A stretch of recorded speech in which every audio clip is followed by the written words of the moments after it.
en a tous entendu parler, peut-être même que toi, on t'a obligé à apprendre une de ces soi-disant fables à l'école. Laisse-moi te dire qu'en réalité, il s'agissait d'un gros plagiat. Ce forceur de La Fontaine, il n'a pas seulement pris une fable, 3 fables, 10 fables qu'il a copiées, c'est des centaines de fables d'Ésope qu'il a carrément recopiées à l'identique et qu'il a servi comme ça à son public pour se faire un nom dans la littérature française. Du coup, permets-moi de te présenter le véritable auteur des fables que tu connais, Ésope. Alors, si tu as entendu parler des fables d'Ésope, on ne t'a pas forcément précisé qu'en fait Ésope était africain. Et on parle pas d'un africain métis type éthiopien, non. On parle d'un africain type soudanais qui était décrit par ses contemporains avec un teint charbon, un nez très large, des lèvres épaisses et des cheveux crépus. Alors Ésope est né et a grandi dans le royaume de Kémet qui est situé dans le sud du continent africain.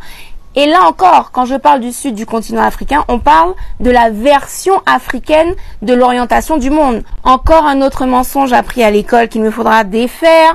Restez connectés à Afrique Résurrection. Ésope étant très intelligent et très avide de découvrir le monde, il part l'explorer, il quitte le royaume de Kémet vers l'Orient. Sauf qu'il est capturé pour devenir esclave. Je vous passe tous les détails parce qu'on n'a pas le temps en une seule chronique. Du coup, si vous voulez tout savoir des aventures juste extraordinaires d'Ésope, je vous recommande le livre de Lilian Thuram, Mes étoiles noires. On fait avance rapide, Ésope se retrouve en Grèce où il est toujours esclave, mais celui qui l'a acheté remarque son intelligence et surtout il remarque que c'est un conteur extraordinaire. La particularité de ces contes, c'est qu'il utilise des animaux dans l'attitude de certains êtres humains. C'est ce qu'on appelle une fable. Et ça, les Grecs ne connaissaient pas du tout. C'est une tradition orale typiquement africaine. Du coup, le maître d'Ésope finit par lui rendre sa liberté par rapport à son intelligence et il finit par réussir à vivre du fait de raconter des fables. En fait, pour l'époque, c'était l'équivalent d'une télévision. C'est-à-dire que les gens venaient de partout le voir pour se divertir. Ces histoires ont rencontré un tel succès qu'elles ont survécu à son décès pendant des siècles. Et c'est comme ça qu'au XVIIe siècle, Jean de La Fontaine naît, grandit et force. Un gros forceur. Le mec s'approprie des centaines de fables d'Ésope. Il change quelques détails par-ci par-là. Il garde les mêmes personnages, les mêmes scénarios, les mêmes conclusions. Et il signe Jean de La Fontaine. Et le système français, bien content de répéter décennie après décennie dans les écoles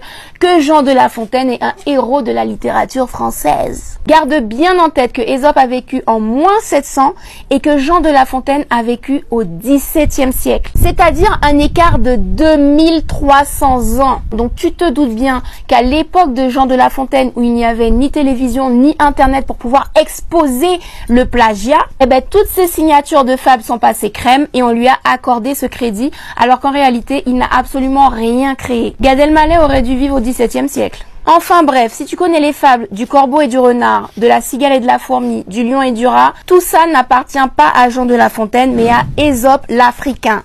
Donc s'il te plaît, répète-le à tes enfants, tes petits frères et sœurs. Mieux encore, partage cette vidéo au maximum parce qu'il faut absolument qu'on soit très nombreux à être au courant de ce genre de mensonges qui ont assez duré.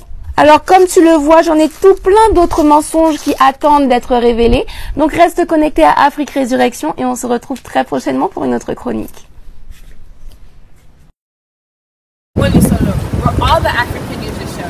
Stay tuned for Black history, society, and culture. Want to be entertained with more Black trivia and much more facts? Well, this is a place to go. Hey, did you know the first computer was made by a Black person? No, I didn't know. Where'd you find out? Congolese Solo, where you can find more information like this and much more. Make sure to check out the Your Space section, where you can put your own publications, events, ads, and even your thoughts. Want more information? Go to www.congolesolo.net. Congolese Solo forever.